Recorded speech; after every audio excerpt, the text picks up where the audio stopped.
Hi guys. I'm Zach Mullen, and I'm sitting here in the cozy Broadcom kitchen with my friend and colleague, Lukasz Zima. And this is our new podcast. We have set up this podcast to talk about innovative projects that we are working on here in Broadcom Mainframe Software Division. And about the mainframe in general, because everybody is talking about it. You can access the mainframe by remote. I hacked into the mainframe at the bank. The mainframe. Access codes to the Xeon mainframe. In fact, this is not like in Matrix or Mission Impossible. It just happens to be what you work on. So instead of Ethan Hunt or Neo, we'd like to bring to this podcast product leads, engineers, and even customers. You mean the customers? No, I mean real customers of ours, customers that are trying to modernize how they work on the mainframe today. And that's cool. We will produce short episodes on a regular basis, not only to talk about our projects and goals, but also to show technical demos. Lukasz here is not only one of the producers of this podcast, but he's the product owner of the Code4z project, which is the project that we have for this first episode today. What a coincidence. Well, what I can say, maybe that you are the second producer and the second episode will be about your project. Coincidence? I don't think so. So Lukasz, I only know that Code4z is considered to be a pioneer in mainframe modernization. Can you tell me the basics about Code4z? Code4z is a set of tools, an extension pack that allows you to work on mainframe in Visual Studio Code. What parts of mainframe development does it cover? Pretty much everything. Code4z is designed to cover the whole lifecycle of the developer, starting from accessing the code, editing the code, debugging, and testing. Okay, wow, you really like to give people more work. That's my job. That's a lot for the developer, isn't it? Well, in fact, Code4z is supposed to ease your life as a developer. It should simplify all the tasks that developers are using. You said an extension pack. What extensions does it include? At this moment, there are 8 extensions. There are extensions for code navigation and syntax awareness for COBOL and Assembler, which are the most common and most important languages on mainframe. There are extensions for debugging and R-band analyzing, and of course there are extensions to access and edit the code. So how can you get Code4z? Easy. Just go to VS Code Marketplace, search for it, download it, and start using it.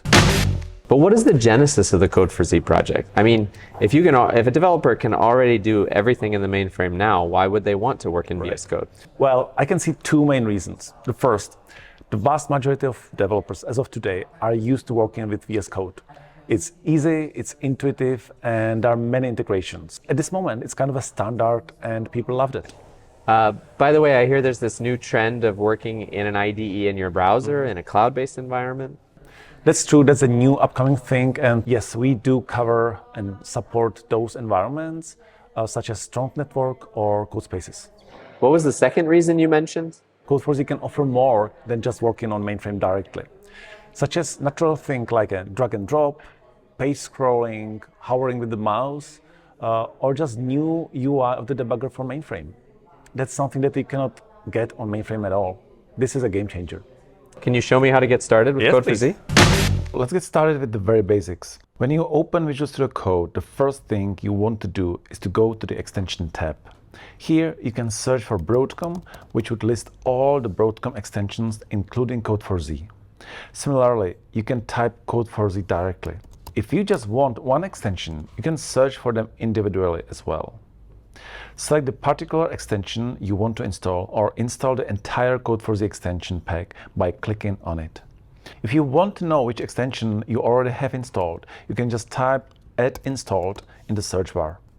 When you open the extension, you will see the README, where you can read how to use it, what the prerequisites are, etc. If you want a quicker, more interactive way to get started than looking at the README, you can view the walkthroughs on the welcome page.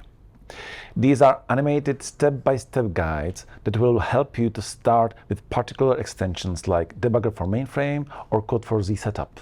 There are also, of course, YouTube videos with demos and blogs on Medium. For each extension, you will see a number of links in the README. One link takes you to the GitHub repository where you can see the source code and any issues developers have opened. Important reminder that some of those extensions are open source and you can even contribute your own code. You can also search for existing known issues or even share your own questions or enhancement requests. The development team regularly reviews open issues and enhancements requests and evaluates when we will implement them. There are also a number of ways you can contact us. You can go to our Slack channel, just click on this link, and it will open up a Slack channel. Chat with the development team and product manager directly, and let us know what you think we should improve or add to the extension.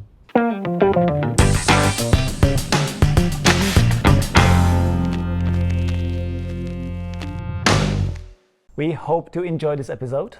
Please don't hesitate to reach out to us on any of the channels we mentioned, Slack, GitHub, or even by email. Follow our podcast, like it, share it, and please share your comments with us. And look forward to more episodes on modernizing the mainframe.